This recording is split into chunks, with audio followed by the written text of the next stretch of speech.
Барлықтарыңызға сәлем. Бүгін мен сіздерге Қазақстан мемлекеттігінің жариялауы туралы айтып беремін. Ендеше кеттік.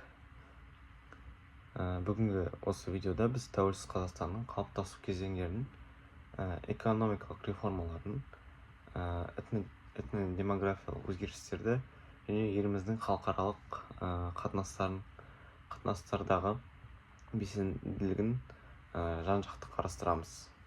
Бұл тарихымыздағы ең маңызды әрі жауапты кезеңдердің бірі болып келеді.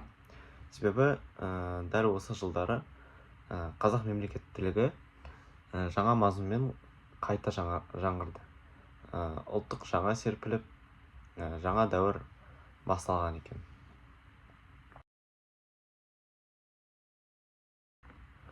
Ал ендеше біздің бірінші бөліміміз ол Кеңес одағының ыдырауы және Қазақстан тәуелсіздігінің жариялауы. 1980 жылдарының соңында Кеңес социалистік республикалар одағы немесе КСРО үлкен дағдарысқа тап болған екен. Ол кезде экономика тоқырады, жоспарлы шаруашылық жұмысын тоқтатқан екен, және де орталық басқару жүйесі тиімсіз бола бастаған. Көп республикаларда ұлттық сана күшейіп, көпшілігі егемендікке ұмтылған екен. Ал 1990 жылы 25 қазанда Қазақ Кеңестік Социалистік Республикасының мемлекеттік егемендігі туралы осы Қазақстанның декларация қабылданған екен. Бұл Қазақстанның дербес мемлекеттік болуға жасаған алғашқы саяси қадамы болған екен.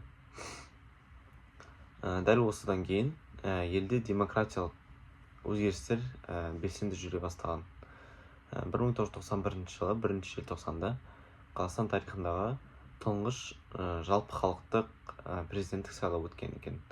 Сайлаудың нәтижесінде біздің бірінші президентіміз Нұрсұлтан Әбішұлы Назарбаев ел президенті болып сайланған.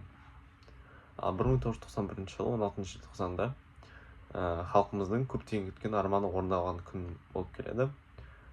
Парламент тарихи шешім қабылдаған, яғни Қазақстан Республикасының тәуелсіздігі туралы конституциялық заң қабылданған екен. Осылайша Қазақстан әлемге тәуелсіз мемлекет ретінде жарияланған екен. Бұл күн бүгін тәуелсіздік күні ретінде ұлттық мереке болып қалыптасқан. Тәуелсіздік алғаннан кейін рәміздер, ол ту, елтаңба, әнұран бекітілді. 1993 және 1995 жылы жаңа конституциялар қабылданып, мемлекеттік билік жүйесі толық жаңғырған екен. Осының бәрі Қазақстанның саяси тәуелсіздігін іргетасын қалады екен.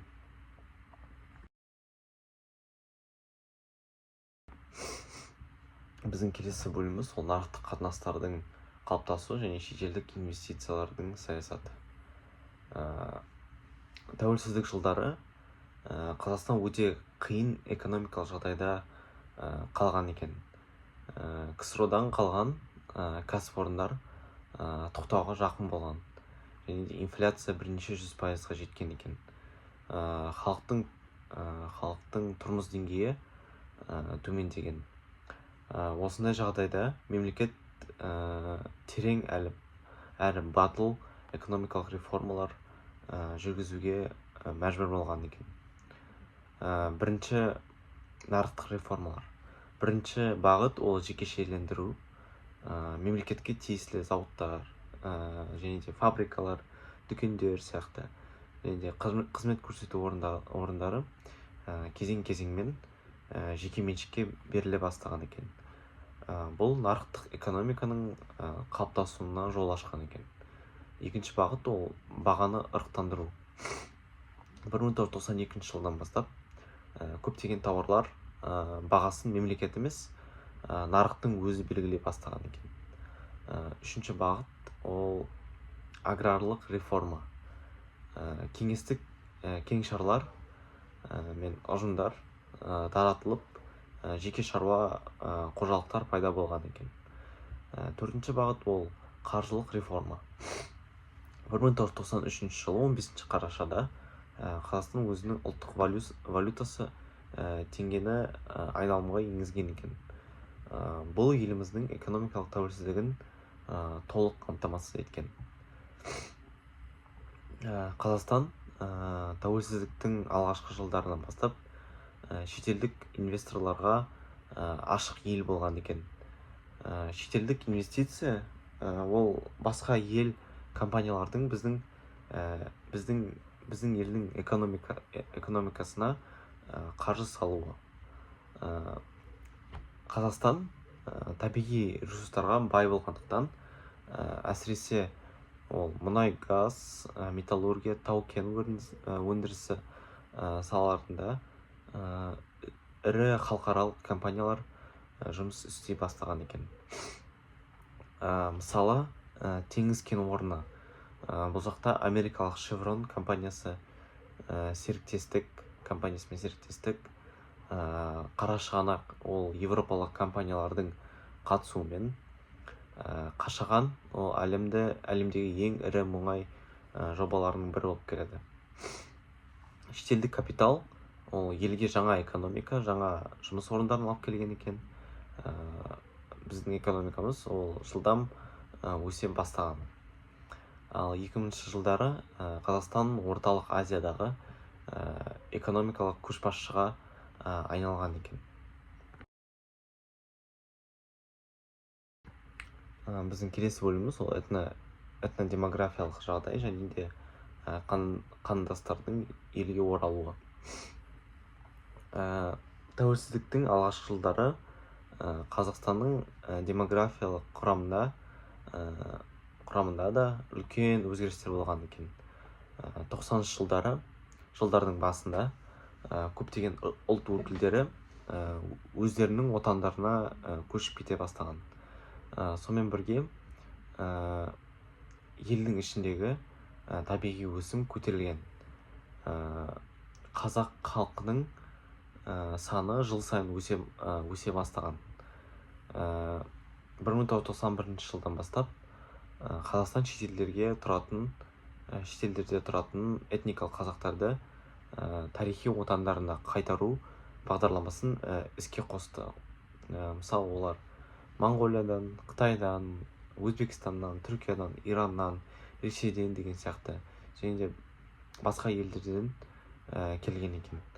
Олардың елге қайтуы ол қазақ ұлтының мәдени, әлеуметтік және демографиялық тұрғыдан нығаюға қатты ықпал еткен. 30 жылдан астам уақытта 1 миллион астам қандастарымыз Қазақстанға көшіп келген екен. Бұл қазақ халқының біртұтастығын арттырған тарихи құбылыс болып саналады. Егер 1989 жылы қазақстардың үлесі 39% болса, 2020 жылы 70%-дан астам деңгейге жеткен екен. Бұл тәуелсіздік жылдарының ең маңызды нәтижелерінің бірі болып келеді.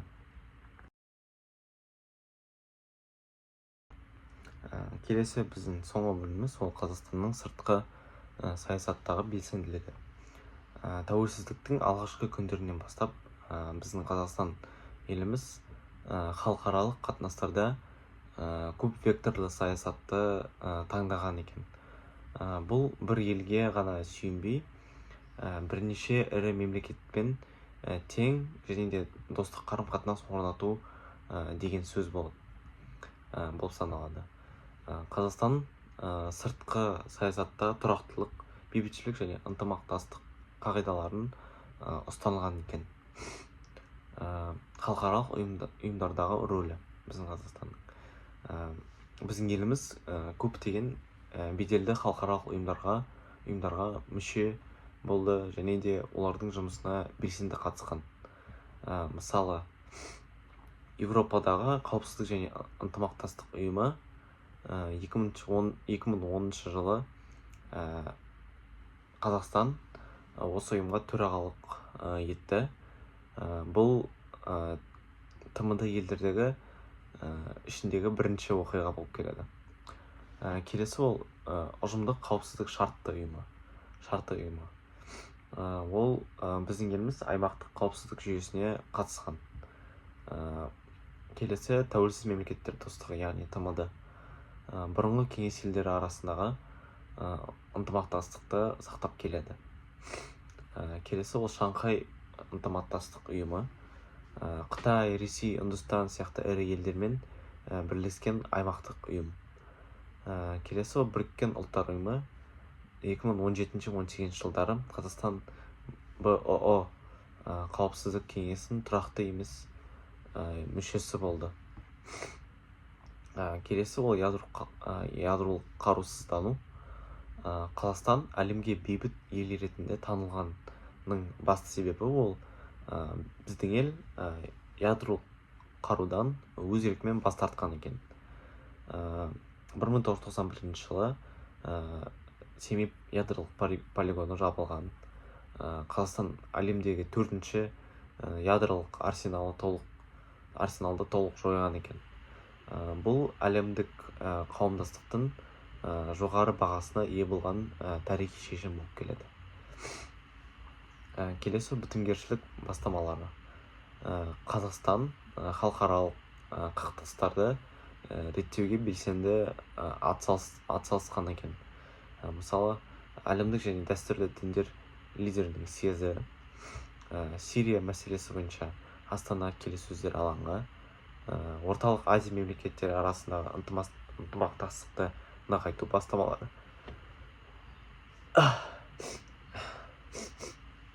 Және де осы Қазақстан бейбітшілік пен ынтымақ идеясын халықаралық деңгейге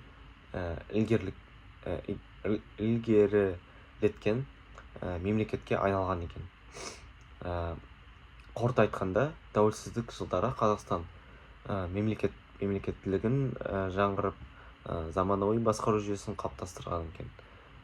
Келесі ол нарықтық экономиканы орнықтырды және де шетелдік инвестицияларды тартуда аймақтық көшбасшы болған екен. Және де этнодемографиялық жағдайын тұрақтандырып, әлемдегі қазақтарды біріктірген. Және де жаһандық саясатта бейбітшілік пен тұрақтылықты насихаттайтын белсенді мемлекетке айналған екен. Бұл халқымыздың ғасырлар бойы арманын жүзеге асырған тарихи жол болып келеді.